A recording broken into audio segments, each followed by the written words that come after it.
আসসালামু আলাইকুম প্রিয় ভিউয়ার্স, শুভেচ্ছা এবং স্বাগত জানিয়ে আজকের ভিডিও শুরু করতে যাচ্ছি। আজকে আমার হাতে দেখতে পাচ্ছেন পাওয়ার ব্যান্ডের সোলার এমপিপিটি চার্জ কন্ট্রোলার। এই কন্ট্রোলারটি মেরামত করার জন্য আমার কাছে এসেছে। আমি আজকে শুধু আপনাদের দেখাবো যে এর ভিতরে কি আছে এবং কিভাবে এটি তৈরি হয়েছে। এই বিষয়গুলো নিয়েই আলোচনা করব। আমি আপনাদের দেখানোর জন্য আগেই খুলে রেখেছি। এটি খোলাও ছিল, শুধু দুই পাশে দুটি নাট দিয়ে লাগানো ছিল।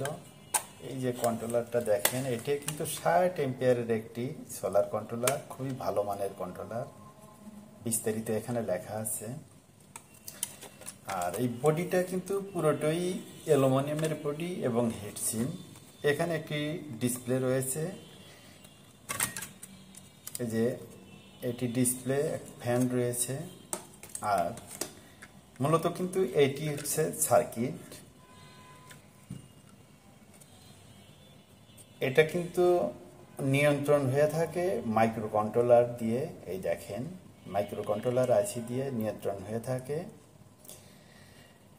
এখানে কোনো নাম্বার কোম্পানি রাখেনি। কোম্পানি ইচ্ছাকৃতভাবেই নাম্বারটি তুলে দিয়েছে যেন অন্য কোনো প্রতিষ্ঠান কপি ভার্সন না বের করতে পারে।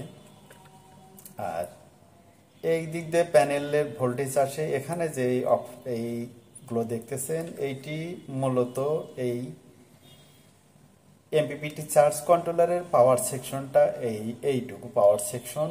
এখানে অনেকগুলো ভোল্টেজ রয়েছে। যেহেতু মাইক্রো কন্ট্রোলার রয়েছে, মাইক্রো কন্ট্রোলার 5 ভোল্টে, এই যে মাইক্রো কন্ট্রোলারটা 5 ভোল্টে চলে। এই জন্য এখানে পাওয়ার সাপ্লাই থেকে এটি কিন্তু এইচসিপি পাওয়ার সাপ্লাই 5 ভোল্ট সাপ্লাই নিয়েছে। আর এই পাশে নিচ দিয়ে আছে, এই ইন্ডাক্টরের নিচ দিয়ে আছে মসফেট, হেভি মানের মসফেট রয়েছে। মসফেটগুলো পরিচালনা করার জন্য কিন্তু দেখেন 3টি মসফেট রয়েছে। 3টি মসফেটের জন্য এই দেখেন 3টি অক্টোকাপলার দিয়েছে। আর অক্টোকাপলারের সাহায্যে এই মসফেটগুলোর গেট ভোল্টেজে কিন্তু 37 ভোল্ট দিয়েছে, মানে 37 ভোল্টের নিয়ন্ত্রণ হয়ে থাকে। এই জন্যে এই কন্ট্রোলারটি 12 ভোল্ট এবং 24 ভোল্টে কাজ করতে পারে। সেই ভোল্টগুলো কিন্তু এই পাওয়ার সাপ্লাই থেকে নিয়েছে। আর এই পাওয়ার সাপ্লাইয়ের মধ্যে 37 ভোল্ট রয়েছে, 15 ভোল্ট রয়েছে, 12 ভোল্ট রয়েছে এবং 5 ভোল্ট রয়েছে। এবং 5 ভোল্ট থেকে আবার 3.3 ভোল্ট নিয়েছে এদিকে পরিচালনা করে। মূলত এইভাবেই এই সার্কিটটি গঠিত হয়েছে। আর আমার কাছে এইটি মেরামতের জন্য পাঠিয়েছে। ইনশাল্লাহ মেরামত করে পরবর্তীতে আমি একটা ভিডিও দিব। এই পাশে আমি এখন দেখাই।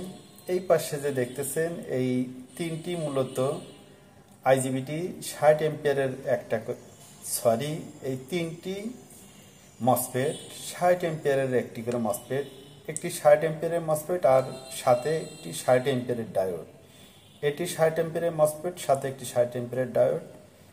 এখানেও 60 এম্পিয়ারের মসফেট, এখানে 60 এম্পিয়ারের ডায়োড। এই একটা সেট, এই একটা ডায়োড এবং একটা মসফেট দিয়ে একটি ইন্ডাক্টর দিয়ে ভোল্টেজ ড্রপ করেছে। মূলত এমপিপিটি তো আপনারা জানেন যে বাক কনভার্টারের মতোই কাজ করে। এইভাবেই এই সার্কিটটি কোম্পানি প্রস্তুত করেছে। হেভি পার্টসপাতি ব্যবহার করেছে, তারপরেও নষ্ট হয়ে গেছে।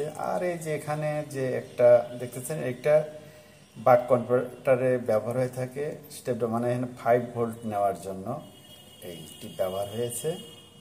আর পিএফগুলো কিন্তু সবগুলো পিএফ কিন্তু ফিল্টারিং হিসাবে ব্যবহার করেছে।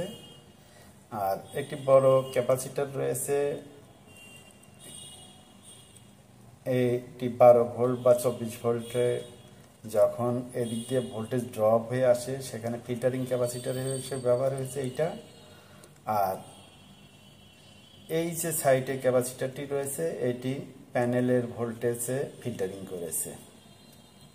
মূলত এইটিই ছিল আজকের ভিডিও।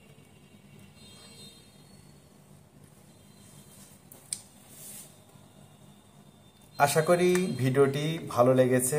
আজকের ভিডিও এই পর্যন্তই। এটি মেরামতের পর আমি আর একটি ভিডিও নিয়ে আসব যে কিভাবে মেরামত করলাম এবং কিভাবে কাজ হচ্ছে। সেই প্রত্যাশা রেখেই আজকের মতো ভিডিওটি শেষ করতে যাচ্ছি। ভালো থাকবেন। আল্লাহ হাফেজ। দেখা হবে নতুন কোনো আবার ভিডিওর মাধ্যমে।